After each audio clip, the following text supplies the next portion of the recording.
Here's the thing nobody tells you about organic gardening. You can do everything right. Start seeds indoors, harden them off properly, transplant at the perfect time, and still watch something eat your plants overnight. I spent 2 decades fighting this battle. Every summer, same story. Hornworms on the tomatoes, aphids covering the peppers, mystery damage on the squash. And every time, I'd grab whatever spray promised to fix it. Then, I spent a weekend in Lancaster County, Pennsylvania, talking to Amish families who've been growing food since the 1700s, not a single chemical in sight. And you know what? Their gardens looked healthier than mine ever did. That weekend completely changed how I think about pests. Today, I'm sharing what I learned, 6 strategies these families use that actually work. And at the end, there's a dirt-simple transplant trick using cardboard that I guarantee you haven't seen before. Let's get into it. The biggest mistake I made for years? Treating pest control like a war. Pests show up, I fight back. They return, I hit harder. It's exhausting, expensive, and honestly, I was losing. The Amish don't think this way at all. They're not fighting nature, they're working with it. Instead of reacting after bugs appear, they set up conditions where pest problems barely happen in the first place. There's an Amish concept called Gelassenheit. It means yielding to the natural order instead of trying to control everything. And in the garden, it means understanding that nature already has a pest control system built in. Your ladybugs, your lacewings, your parasitic wasps, they're already hunting the aphids and caterpillars. But when you spray, even with organic products, you kill them too. What if instead of fighting the system, you just made it stronger? That's what these 6 strategies do. Strategy 1. Your pest defense starts underground. Here's something that blew my mind. The Amish barely talk about bugs. They talk about soil. Because here's what happens when your soil is genuinely healthy, not just good enough, but actually thriving with microbial life. Your plants develop thicker cell walls and produce more defensive compounds naturally. It's not magic, it's biochemistry. Penn State did studies on this. Plants grown in biologically active compost create stronger structures. They're physically harder for insects to chew through and chemically less appealing to eat. Think of it like immune system strength. Healthy soil equals healthy plants equals natural pest resistance. So what does this look like practically? Every spring, before anything goes in the ground, spread a solid layer of finished compost, 2 to 3 inches across every bed, and work it into your top 6 inches of soil. The Amish prefer compost mixed with aged horse or cow manure because it creates incredible microbial diversity. But quality homemade compost works great too. Here's the critical part. Do this every single year. Not once, not when you remember, every year. I'm 4 years into this now. My tomato stems are noticeably thicker, the leaves are darker green, and when pests do show up, the plants shrug them off instead of collapsing. If you're in colder zones, 3 through 5, get this done 3 weeks before your last frost, so biology has time to activate. Warmer zones can start in late winter. Strategy 2. Break the scent trail. Okay, imagine you're a tomato hornworm. You navigate by smell. That's literally how you find tomato plants. You follow the chemical signature they release.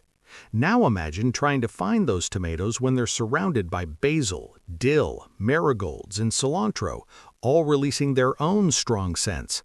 You can't. It's like trying to find one specific perfume in a department store. The signal's completely drowned out. This is why the Amish never plant anything alone. Every vegetable has aromatic companions deliberately placed to create confusion.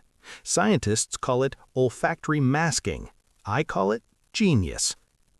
Here's your planting formula. With tomatoes, every 3 plants tuck in basil, not just nearby, within 8 to 10 inches of the stem. Basil blocks aphids, whiteflies, and those massive hornworms. Plus, old-timers swear it makes tomatoes taste better. With cabbage family plants, slide dill or cilantro between every row, about 12 inches apart. This stops cabbage moths dead in their tracks. But here's the bonus. When these herbs flower, they bring in parasitic wasps and hoverflies. These insects actively hump the pests you're trying to avoid. You're not just repelling, you're recruiting. Around your bed edges, ring everything with French marigolds, the small ones, not the big African varieties. Space them 10 to 12 inches apart. Marigolds do something special underground. Their roots release compounds that suppress root knot nematodes. And above ground, that distinctive marigold smell keeps whiteflies and squash bugs away. This isn't folklore. Multiple universities have confirmed the nematode effect. The principle is dead simple. Never give a pest a clear path to their target. In hot climates, zones 8 or 9, swap cilantro for summer savory since cilantro bolts fast in heat, and definitely add nasturtiums along borders. They're important for Strategy 5. Strategy 3. Stock your garden with assassins. We obsess over killing pests and completely forget about the insects that already kill pests for us. One ladybug eats 50 aphids daily. A single lacewing larva will consume 200 aphids before it pupates.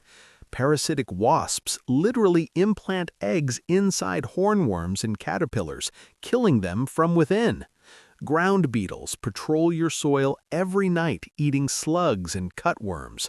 These are professional hunters, and they work for free. The Amish make sure these predators have 3 things: food, shelter, and a reason to stick around.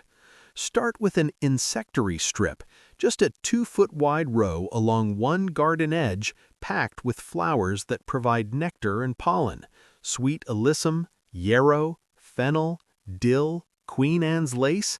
The key is continuous bloom. Something needs to be flowering from spring through fall, or your predators leave to find food elsewhere. Layer your strip. Sweet alyssum in front, since it stays low. Yarrow and dill alternating in the middle, spaced 10 to 12 inches. Fennel in back if space allows. Within 3 weeks of first blooms, you'll see hoverflies, parasitic wasps, and lacewings everywhere. Once they establish, they patrol your entire garden.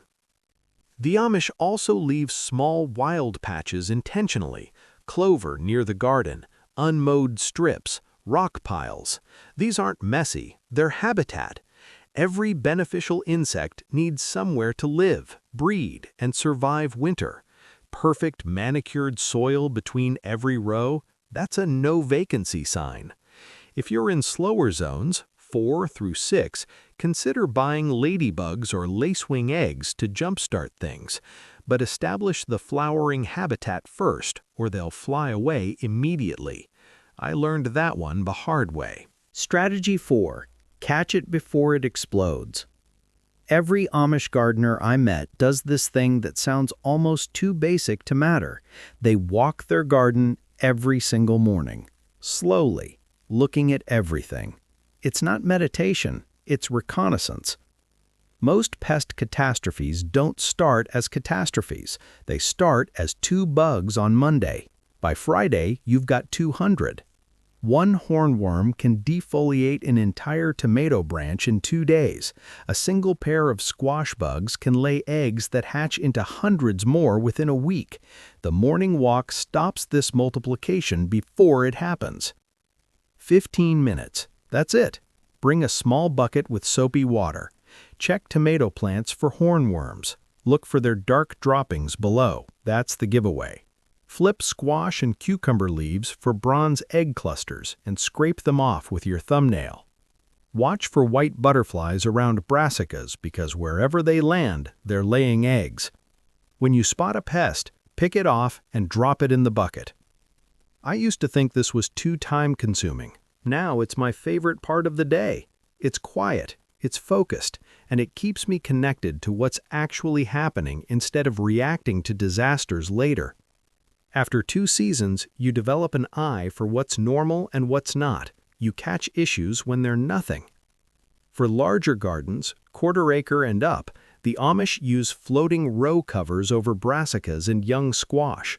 Physical barrier, no chemicals, just remove them when plants flower so pollinators can get in. If you're finding this useful and want more traditional gardening strategies that actually work, hit subscribe now. I've got a lot more of these coming your way. Strategy 5. Give them the wrong address. This one's clever. Instead of trying to keep pests out entirely, you invite them in, then redirect them to plants you don't care about. It's called trap cropping. Nasturtiums are perfect for this. Aphids prefer nasturtiums over almost anything else you're growing.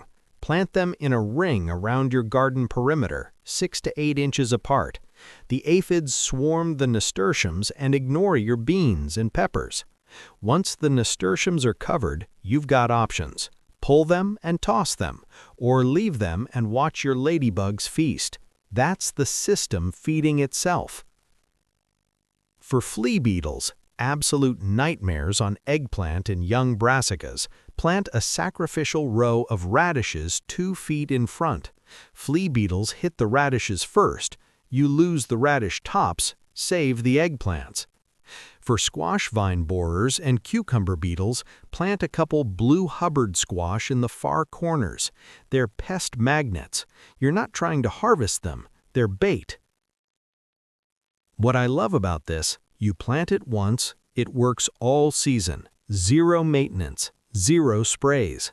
Pests do exactly what they're wired to do, just somewhere that doesn't matter to you. Strategy 6. The 10-minute kitchen mix. All right, sometimes you need direct intervention. Maybe pest pressure's unusually high. Maybe something specific needs immediate attention. The Amish have a homemade spray for this. Takes 10 minutes to make, costs almost nothing. Grab 4 or 5 garlic cloves and 2 hot peppers, cayenne, jalapeno, whatever you've got. Chop them up, add to a quart of warm water and let it sit overnight, at least 12 hours. Next morning, strain it through cheesecloth into a spray bottle. Add 1 teaspoon of plain dish soap, not detergent, just soap. The soap makes it stick to leaves and breaks down the waxy coating on soft-bodied insects like aphids. Spray directly on problem plants, especially leaf undersides. Do this early morning or evening, never midday, because soap can burn leaves in direct sun. 1 application lasts about a week. Reapply after rain. Real talk though, this doesn't kill on contact like synthetic pesticides. It makes your plants smell and taste awful to insects, so they leave. Combined with everything else we've covered, that's usually enough. This is part of a complete system, not a silver bullet. Now here's the technique I promised, and I've genuinely never seen this in any gardening book. When the Amish transplant seedlings, they wrap a cardboard collar around each stem, just a toilet paper tube or cut paper roll. Push it 1 inch into the soil, leave 2 inches above ground. That's the whole thing. Why does this matter? Cutworms. These larvae crawl around at night and chew straight through young transplant stems at soil level. Once they sever that stem, your plant's dead. No saving it. Cutworms kill more seedlings than most gardeners realize because the damage happens overnight and there's 0 evidence, just a plant that suddenly fell over. The cardboard stops them completely. They can't chew through it. And here's the brilliant part. The cardboard naturally breaks down over 4 to 6 weeks, exactly when the plant stem hardens enough that cutworms can't bite through anymore. No plastic waste, no removal needed, just cardboard and timing. I started doing this 3 seasons ago. I used to lose 5 to 8 transplants every spring. Now I lose maybe 1. It's not flashy, it won't get headlines, but it saves your garden 1 plant at a time. Let me be honest about patterns I followed for years that the Amish completely changed. First, I'd panic at the first bug sighting. One aphid meant immediate action.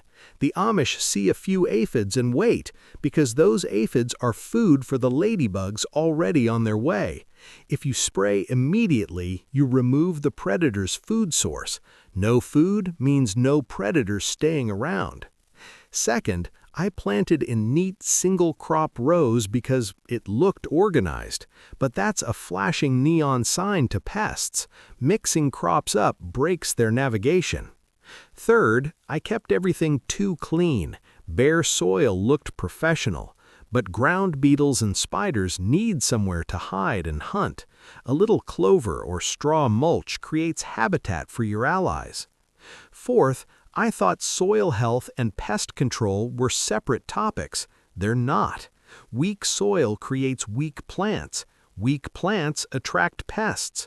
Strong soil creates strong plants that can handle damage without collapsing. So let me tie this together. You feed your soil every spring, building plant strength from the ground up. You surround vegetables with aromatic companions that confuse pest navigation. You create habitat that attracts and holds the predators that hunt your pests. You spend 15 minutes every morning catching problems while they're still small. You plant decoys that redirect pests away from crops you actually care about. And when needed, you mix up a simple deterrent spray from your kitchen. That's it. That's the system. No products, no chemicals, just working with nature instead of against it. If this changed how you're thinking about pest control, drop a comment and let me know what you're trying first. I read every one. And if you want more of these deep dives into traditional gardening wisdom from people who've been doing this for centuries, make sure you're subscribed to Golden Vault Garden. Thanks for watching. I'll see you in the next one.